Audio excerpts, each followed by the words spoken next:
Hartlike goeiedag vriende, baie welkom ook so in hierdie Pinksterseisoen.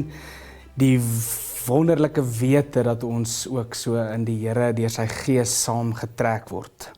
As aanvangswoord begin ek graag met die saligsprekinge daar Matteus 5 vers 3 tot 5. Geseënd is die wat weet hoe afhanklik hulle van God is, want aan hulle behoort die koninkryk van die hemel. Geseënd is die wat treur, want hulle sal vertroos word, en geseënd is die sagmoediges, want hulle sal die nuwe aarde ontvang. Mag daar vir julle genade en vrede en oorvloed wees, en mag julle deur die kennis van ons Here Jesus Christus hierdeur meegesleer word. God en sy Gees is so met ons. Amen. Vandag is ons by 'n tema in ons Pinksterreis om argitekte te wees van versoening, brugbouers. En dit is seker een van die ongelooflikste uitdagende temas in die bergpredikasie en veral die in die saligsprekinge. Maar as ons so vertrek, dan is ons eerste beweging dat daar in ons realiteit 'n onoorkomlike kloof bestaan. En dat Christus gekom het, wel deur sonde het hierdie kloof ontstaan, en dit het skeiding gebring tussen God en mens, en ook tussen mense onderling. En dit sien ons daagliks hoe dit uitspeel in ons verhoudings met mekaar, tot die wêreld en ook so in die skepping. En ons leef amper maar sê in 'n donker tydperk waar ons eie planne en eie belange begin eintlik die klowe te verdiep, eerder as om dit te oorbrug. Nou het God die groot planmaker wat hy is, 'n meester argitek, het hy 'n brug gebou. En Christus word uiteindelik hierdie fundament, dat hy gekom het om die mag van sonde te verbreek, en hy het eintlik as offer, as die finale offer, die prys vir ons betaal, om die sonde wat maak dat daar hierdie kloof tussen ons en God is, om dit tot niet te maak. En dan die voorhangsel van die tempel wat geskeur het aangekondig dat die kloof tussen God en mens oorbrug is, en dat niks ons meer langer van God kan skei nie. En ons sien later daar aan die einde in Johannes 21, waar Jesus se interaksie met Petrus, sien hy hoe dat God hierdie kloof tussen mens, hoe sien ons dat Christus hierdie kloof tussen God en mens weer herstel. Stukkende verhouding wat deur restaurasie en vergifnis weer nuut gemaak word. In ons teksgedeelte, ons lees saam uit Matteus 5, en ons lees daar ons gedeelte, ons lees vers 9 en 10. Geseënd is die vredemakers, want hulle sal kinders van God genoem word. Geseënd is die wat vervolg word, omdat hulle doen wat reg is, want aan hulle behoort die koninkryk van die hemel. Geseënd is die vredemakers, want hulle sal kinders van God genoem word. Ander vertalings praat van hulle sal seuns van God genoem word. Nou, hierdie woord vredemaker is eintlik baie uniek, dat hy net in sy vorm so, het hy die enigste plek is in die Nuwe Testament waar dit so beskryf word. En amper die Engelse gebruik, peacemaker, is in die kol met hulle vertaling om te sê, die maker van vrede. As jy nou iets kan maak, 'n tafel maak, of 'n brood bak, iets wat jy fisies maak, is dit daardie konsep om fisies vrede te maak, jouself fisies daarvoor te beywer. En dan blaai ek vir 'n oomblik terug daarna Paulus wat skryf in Efesiërs, dan sê ons, lees ons daar in Efesiërs 2 vers 13 tot 15, hoe hierdie nuwe mensheid bestaan. Hy sê, maar nou is julle een met Christus Jesus. Julle wat vroeër ver van God gelewe het nou naby gekom deur die bloed van Christus. Christus is ons vrede. Hy wat die twee, Jode en nie Jode, een gemaak het. En deur sy liggaam te gee, het hy die vyandskap afgebreek wat vroeër soos 'n muur skeiding gemaak het. Christus is ons vrede. Hy is die een, die vredemaker. Hy word uiteindelik die een wat vir ons die bloudruk gee van hierdie vredemaakpad. En dit is eintlik 'n sleutel as ons in Pinkster dink hoe dat hierdie brugbouers iets van God se vrede plan, dit is God se plan met hierdie wêreld.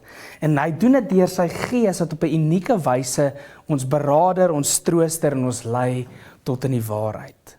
Dit gebeur dat ons deur die Gees verander ons harte en ons sien eintlik God se plan raak en ons begin om ons vooroordele te oorkom, dat die Heilige Gees dryf ons oor kulturele en sosiale klowe, soos wat ons sien daar met Petrus gebeur as hy met Cornelius daar in Handelinge 10 omgaan. Hierdie visioen wat hy het en wat Cornelius het.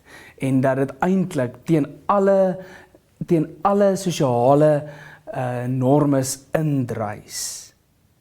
Maar so weet ons dat God het nie wit broodjies nie, maar dat sy vrede en sy versoening is vir almal bedoel. Brugbouers is mense wat vrede maak, wat bereid is om die vuil werk te doen, wat geloof bo twyfel plaas. En soms in te moeilike tye en selfs in tye van groot konflik en storms, is dit baie keer makliker om op ons eie insig te staat te maak. Maar dan begin ons, soos Petrus, begin ons weg te sink. En om 'n brugbouer te wees, voordat jy kan bou, moet jy gewoonlik eers 'n klomp grondwerk doen. So die grondwerk is dat die afbreek van godsdienstige en sosiale mure waar verstes naastes word. Dink byvoorbeeld in Lukas 10, die gelykenis van die barmhartige Samaritaan, waar dit ondenkbaar is vir die gehoor as die protagonis deur Jesus uitgebeeld word as 'n Samaritaanse man. En so lyk dit dat dit wil vir my voorkom dat die wat voorheen as onrein of ver beskou het, word deur God as naastes aanvaar. Nou vredemaker, as mens praat oor die woord eirene of in Hebreëus shalom, is dit alles behalwe net om konflik te vermy, maar dit is iemand wat aktief besig is om klowe te oorbrug, om verby tradisies en vooroordele te kyk, om ander in God se nuwe familie te verwelkom. Hy is die een wat vir ons innooi in sy liggaam in. Hy is die een wat ons help dat die ou mens sien die naaste as 'n bedreiging of miskien as kompetisie. En hanteer ons mekaar met afguns. Maar deur die nuwe mens gelei deur die Gees, het ons almal een nuwe mensheid geword, soos Paulus skryf hier in Efesiërs. Dat dit God se plan is. Baie keer vra hierdie brugbou om aktief gehoorsaam te wees. Dink byvoorbeeld aan Jona wat sy eie planne eers gemaak het en weerstand gegee het om God se plan tot uitvoering te bring.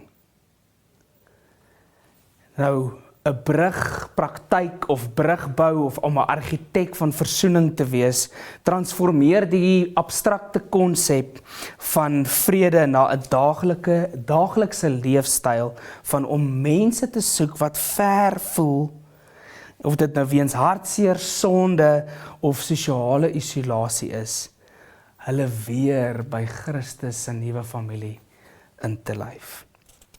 Dink aan verhoudings of vrede maak as 'n restaurasie van verhoudings. Die verhaal van Jakob en Esau wat met mekaar versoen, wys dat vredemaking beteken dat stikkende verhoudings reggemaak kan word, dat vyande weer vriende kan word. Die gedagte dat iemand wat ver is 'n naaste word, is wonderlik, maar dit klink ver gesog. maar die voorvereiste is dat daar 'n brug gebou word. En wanneer ons hierdie brug bou, dan word ons bekend, dan staan ons bekend as God se kinders, seuns van God. Ons sal seuns van God genoem word. Ons word 'n aktiewe gemeenskap wat mekaar omarm. En ons kom agter dat dit iets kos. Weet, as mense 'n brug bou, kos dit miljarde rande. In vandag se tyd, as jy met siviele ingenieurs en die ouens praat, van die mees indrukwekkende strukture het ongelooflike groot begrotings. Dit is, en daarom, om 'n brugbouer te wees, gaan ons altyd iets kos. Dit is iets wat gratis is, maar wat nie goedkoop is nie. Dit het Christus sy lewe gekos, sodat ons vrye toegang tot hom en tot die Vader kan hê. Om 'n brug te wees, gaan partykeer vra dat mense oor jou loop, en dit beklemtoon amper hierdie aksent of hierdie praktyk van jy gaan jouself met prys gee. Amper net soos Josef sy eie planne en sy reg om wraak te neem moes ruil om God se groter plan raak te sien sodat hy sy eie familie kon red. Toe sy broers daar aan die einde van Genesis, sy broers wat hom verkoop het en hy wat tweede in bevel word van die farao en dan in hierdie posisie kies om dit eerder te ruil om vrede te maak.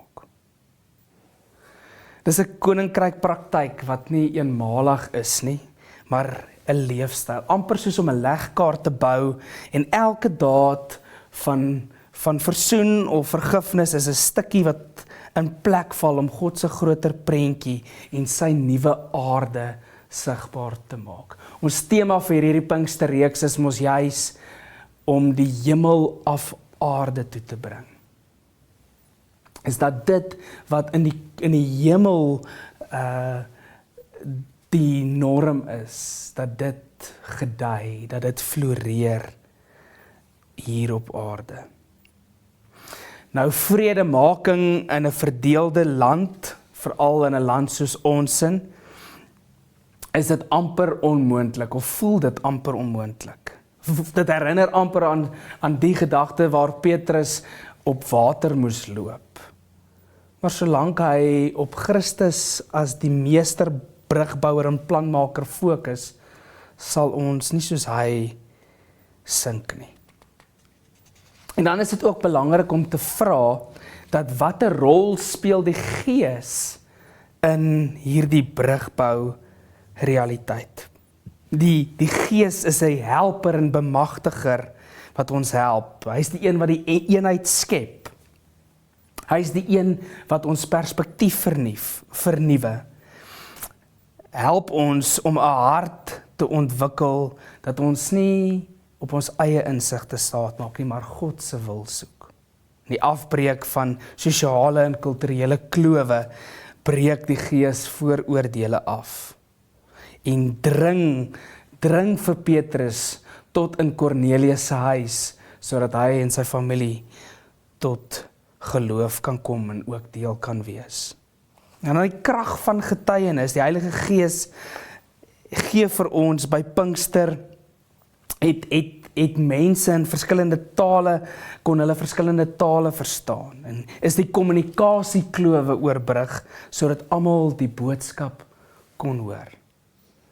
So mag hy ons lei om deur die krag van ons woorde getuienis hierdie boodskap te kan dra. En daagliks vir ons help om te kan onderskei dat ons inderdaad gekies word as kinders van God om sy vrede te bring. Om 'n aksie, vredemakers is 'n aksie. En as jy na die saligsprekinge luister, dan het jy al baie keer seker na sulke boodskappe geluister of dit gelees of daar's 'n klomp hieroor geskryf, is hierdie is die openingswoorde van Christus se bediening. So hy sê eintlik, waarheen is hy op pad? Hy maak eintlik aankondigings vir sy nuwe koninkryk en wêreld, en hy sê eintlik, as julle my soek, dan sal julle my by hierdie plekke en tussen hierdie mense kry. En daarom is dit nie 'n lys van goeie goed wat ons moet doen, sodat ons 'n goeie lewe kan lei nie. Maar dit is mense wat absoluut leef vanuit 'n identiteit, dat hulle is onbelas, die Engelse woord unburdened.